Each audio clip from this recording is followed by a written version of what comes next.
don't put it down. Put it away. Don't put it down. Put it away. So I think this is great advice for keeping your place clean. Here's the problem with that. ADHD hacks that I wish I knew sooner. Yeah, thanks for inviting me over. What do you want to do? Oh, I invited you over to be my body double for the day. What? Well, I was hoping that you kind of just sit there while I got some stuff done. So you just want me to sit here while you do stuff? Not help or anything? No, okay, just you being here is gonna help me out a lot, but you can help yourself to anything in the fridge.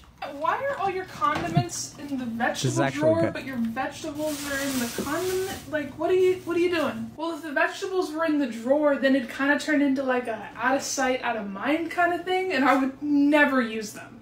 Kinda makes sense, but it also kinda feels like a sin. I'm telling you, it works for me. Hey, don't put that down. What? Put it away. Oh, don't put it down. Put it away. Don't put it down. Put it away. Don't put it down. Put it away. ADHD hacks. All right. So this is actually really interesting. I like this for a couple of reasons. There's one, we're going to rewatch the first one, okay? And then there are a couple of really interesting principles that we're going to share, which are really good. So this is something that a lot of people don't know. ADHD hacks that I wish I knew sooner. Yeah, thanks for inviting me over. What do you want to do? Oh, I invited you over to be my body double for the day.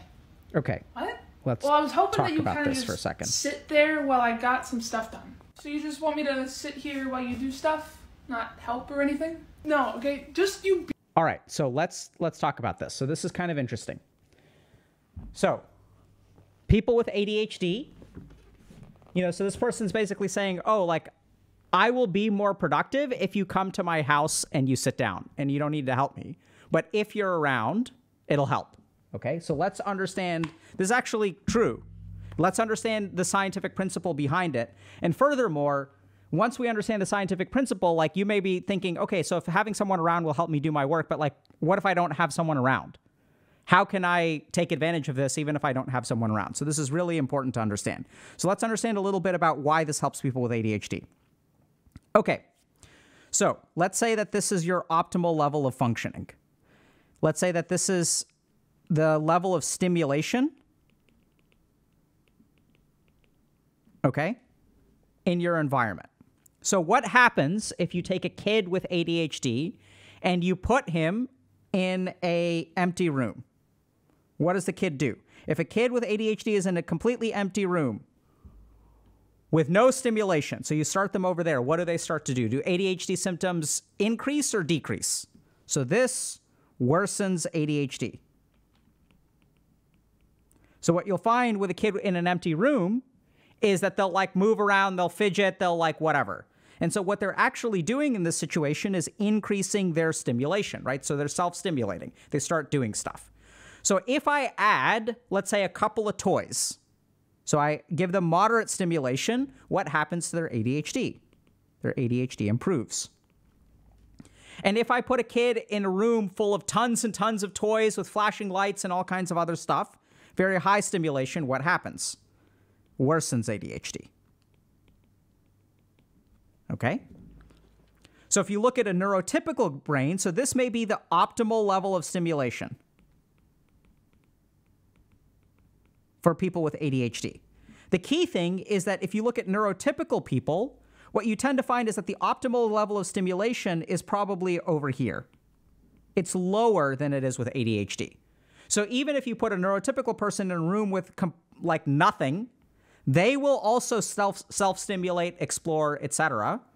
But if you put them with like as many toys as the ADHD person needs, that'll be overstimulation from them. And what they're going to need to do is actually kind of decrease their level of stimulation. So this is why, like, people with ADHD may study with music, things like that. So what does having another person do? It essentially increases the baseline level of stimulation to reach your optimal level for like performance and being able to do work. There are also studies that show, so there are a couple of other interesting principles here. So white noise is another good example of this, that people with ADHD, some of them who listen to white noise will actually be able to focus better. And it works on this same principle over here. A couple of other interesting side effects of this. If you're trying to get people with ADHD to meditate, does anyone know one tip that you can tell someone who has ADHD if they have trouble meditating? What can you do? Anyone know? Meditate with your eyes open.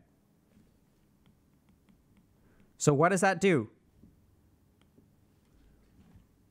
It's kind of interesting, right? Because we tell most people to close their eyes when they meditate. But in this case, if you have someone with ADHD, sometimes if they meditate with their eyes open, they'll actually be able to focus better, because eyes open will increase their baseline level of stimulation to the optimal level. So kind of interesting TikTok. Turns out it is also correct, right? But if you don't have a body double, if you don't have someone who can come over, there may be some baseline level of stimulation that you can increase, like white noise or listening to music or things like that, that can also work. Okay? Being here is going to help me out a lot, but you can help yourself to anything, and I would never use them. So kind of makes sense, but it also... This also sort of makes sense, right? Because people with ADHD will be very activated by stimuli. So if you see the vegetables, you'll like open the thing and you'll be like, oh yeah, I have vegetables. And so it's kind of like building your environment to be suited towards your attention span. Kinda feels like a sin. I'm telling you, it works for me. Hey, Now, don't put that down. Here's where things get tricky. What? Put it away. Oh, don't put it down. Put it away. Don't put it down. Put it away. So I think this is great advice for keeping your place clean. Here's the problem with that. So if we think about the brain, what is the part of our brain that allows us to put it down instead of putting it away? So let's think about this, okay? What is the sequence of events from putting it down to putting it away? So the first thing that you've got to do, and I'll kind of ask y'all this question. So when people with ADHD put things down, are they aware when they put things down? So the first problem is that there's a lack of awareness when you put something down, right? That's why people forget. People with ADHD don't forget. There's no problem with their memory. Their problem is actually with their inability to attend. It never sinks in the first place. It's not a problem with retrieval. So if this kind of makes sense, if we think about memory, something goes into our memory and then we recall it. And so what happens is when I ask myself, where are my keys? I can't recall. So I assume that I have a problem with my memory. I have forgetfulness. It's not forgetfulness. It's that you weren't paying attention when you put them down in the first place. So there's nothing down here. This is empty, right? Because this is actually where the problem is in ADHD. So this is challenging because putting it down, putting it away instead of putting it down is a fantastic idea. Love it. The challenge is that is actually twice as hard for ADHD people as it is for neurotypical people because they have a lack of attention. They don't realize they're putting it down in the first place. The second thing is, even if they do realize it, they have to restrain an impulse to put it down and then use goal-directed behavior, right? I have to stop myself and then I have to plan and execute, okay, I should go over here and put it over there. So if you kind of think about that, these are actually all the weaknesses of a brain with ADHD. These are where we know there are, functional impairments. So there's a lack of attention, right? I'm not paying attention. There's impulsivity in ADHD. So I have to restrain an impulse, which is what people with ADHD sometimes struggle with. And then I have to use my frontal lobe to direct myself in the right direction. So this is fantastic advice. I strongly recommend everyone try it, but recognize that it's not going to be as easy as it appears on the TikTok. And in fact, if you have ADHD, this is hard enough if you're neurotypical, but it's going to be an uphill battle if you've got ADHD. Still good. Good tip though.